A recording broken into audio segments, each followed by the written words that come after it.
വെടിക്കെട്ടും ക്രിസ്ത്യാനിയും.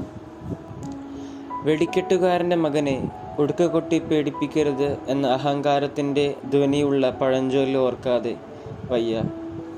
നമ്മുടെയൊക്കെ ഇടവക തിരുനാൾ ദിനങ്ങളിൽ ഓരോ വിശ്വാസിയും തങ്ങൾ വെടിക്കെട്ടുകാരൻ്റെ സന്തതികളാണെന്നും അതിനാൽ തങ്ങളെ പരിസ്ഥിതി പ്രേമത്തിൻ്റെ ഉടുക്ക് കൊട്ടി പേടിപ്പിക്കേണ്ടതില്ല എന്ന് ചിന്തിക്കുകയും ചെയ്യുന്നുണ്ടെങ്കിൽ അത് അത്യന്തം കഷ്ടമാണ്. തൃശ്ശൂരിൽ സംഭവിച്ച വെടിക്കെട്ട് അപകടത്തിൻ്റെ പശ്ചാത്തലത്തിൽ ക്രൈസ്തവ ദേവാലയങ്ങളിലെ തിരുനാൾ ആഘോഷങ്ങളിൽ സഭാ നേതൃത്വം അടിയന്തരമായി ഇടപെടേണ്ടതുണ്ട്. നമ്മുടെ ഇടവകകളിൽ തിരുനാൾ ദിനങ്ങളിലെ വെടിക്കെട്ട് ആചാരപരമായോ അനുഷ്ഠാനപരമായോ ക്രിസ്ത്യാനികൾക്കൊരു അനിവാര്യതയല്ല. വെടിക്കെട്ടിനെ സാധൂകരിക്കുന്ന ഒരു ബൈബിൾ വചനം ചൂണ്ടിക്കാണിക്കുവാൻ കഴിയുമോ? വെറും കൗതുകത്തിന് വേണ്ടിയും ആഘോഷത്തിന് പൊലിമ കൂട്ടുവാൻ വേണ്ടിയും നടത്തുന്ന വെടിക്കെട്ട് മൂലമുണ്ടാകുന്ന അപകടങ്ങളും പരിസ്ഥിതി ദ്രോഹങ്ങളും വിശ്വാസത്തിൻ്റെ ഭാഗമായി ഇനിയും നിലനിർത്തേണ്ടതുണ്ടോ? അപകടങ്ങൾ പൂർണ്ണമായും ഒഴിവാക്കാനാവില്ല എന്ന ബോധ്യമുണ്ടായിട്ടും ആഘോഷവേളകളിൽ വെടിക്കെട്ട് പോലുള്ള മനുഷ്യവിരുദ്ധത നാം തുടരുന്നുവെങ്കിൽ നമ്മളോളം സഹതാപം അർഹിക്കുന്ന മറ്റൊരു സമൂഹമുണ്ടാവില്ല. കാലാകാലങ്ങളായി തുടരുന്നു എന്നത് തന്നെ ഒരു അനാചാരം നിർത്തൽ ചെയ്യുവാനുള്ള ഏറ്റവും നല്ല കാരണങ്ങളിൽ ഒന്നാണ്. സഭയിൽ സംഭവിക്കേണ്ട ആനുകാലികവും അടിയന്തരവുമായ വിജ്ഞാന വിസ്ഫോടനമാണ് പ്രകൃതിയെ കൂടി പരിഗണിച്ചുകൊണ്ടുള്ള പ്രയാണം.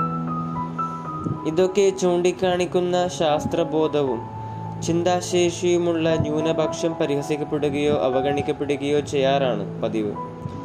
വിശ്വാസത്തിലൂടെ ആത്മാവിനെ ദൈവസന്നിധിയിലേക്ക് എത്തിക്കുവാൻ പെടാപ്പാടുപെടുന്ന നമ്മൾ പ്രകൃതിക്കും ആത്മാവുണ്ടെന്ന് ഓർമ്മിക്കുന്നില്ല. പ്രകൃതിയുടെ ആത്മാവ് സ്വച്ഛന്തതയാണ്, നിശബ്ദതയാണ്. അത് ഉൾക്കൊള്ളാൻ നമുക്ക് കഴിയുന്നില്ല. സ്വച്ഛന്തതയും നിശബ്ദതയും തേടി യേശു മരുഭൂമിയിലേക്കാണ് പോയത്. തിരികെ വന്നത് ദേവാത്മാവിൽ നിറഞ്ഞവനായി. നീ പ്രാർത്ഥിക്കുമ്പോൾ നിന്റെ മുറിയിൽ കടന്ന് കതകടച്ച് രഹസ്യമായി നിശബ്ദമായി നിന്റെ പിതാവിനോട് പ്രാർത്ഥിക്കുക. മത്തായി 6:6. ആഘോഷങ്ങൾ, ആരവങ്ങൾ ഇവയേക്കാൾ നിശബ്ദതയിലാണ് നമുക്ക് ദൈവവുമായി സംസാരിക്കാനാവുക. വെടിക്കെട്ട് നടത്തുമ്പോൾ അന്തരീക്ഷത്തിൽ കലരുന്ന potassium chlorate, potassium nitrate, sulphur എന്നിവ ദീർഘനേരത്തേക്ക് ശ്വസിക്കാനിടവരുന്നത് ശ്വാസകോശ സംബന്ധമായ രോഗങ്ങൾക്ക് കാരണമാകും. പൊട്ടുമ്പോഴുള്ള ശബ്ദവും വെളിച്ചവും അമിതമായി കൂടുന്നതിന് വേണ്ടിയാണ് ഇതുപോലുള്ള മാരകമായ രാസവസ്തുക്കൾ ചേർക്കുന്നത്. ഒരു മനുഷ്യന് താങ്ങാൻ പറ്റുന്ന ശബ്ദം 30 മുതൽ 60 ഡെസിബൽ വരെയാണ്. എന്നാൽ വെടിക്കെട്ടുകൾ സൃഷ്ടിക്കുന്ന ശബ്ദത്തിൻ്റെ അളവ് ഇതിൻ്റെ എത്രയോ മടങ്ങ് അധികമാണ്. കൊച്ചുകുട്ടികൾ, ഗർഭിണികൾ, വളർത്തുമൃഗങ്ങൾ ഇവർക്കൊക്കെ ഇത് താങ്ങാനുള്ള ശക്തിയില്ല. ഇത്രയൊക്കെ ഹാനികരമായേക്കാവുന്ന എന്നാൽ നമ്മുടെ വളർച്ചയെയോ പുരോഗതിയെയോ യാതൊരു വിധത്തിലും സഹായിക്കാത്ത ഈ ശീലം നമുക്ക് എന്തുകൊണ്ട് ഉപേക്ഷിച്ചുകൂടാ? ആത്യന്തികമായി യേശു സന്ദേശങ്ങൾക്ക് വിരുദ്ധമാണിത്. ആഘോഷത്തിൻ്റെ ഭാഗമായി കാലാകാലങ്ങളായി നടത്തിപ്പോരുന്ന വെടിക്കെട്ട് പെട്ടെന്ന് നിർത്തലാക്കിയാൽ നമുക്കൊരു നിരാശാബോധം തോന്നും. അത് സ്വാഭാവികമാണ്. അപകടത്തിൻ്റെ പശ്ചാത്തലത്തിൽ തൃശ്ശൂർ പൂരത്തിന് ഇപ്രാവശ്യം വെടിക്കെട്ട് ഉപേക്ഷിച്ചു. പക്ഷെ പൂരത്തിന് മാറ്റു കുറഞ്ഞില്ലല്ലോ. ഇത് നമുക്കും അനുകരിക്കാം.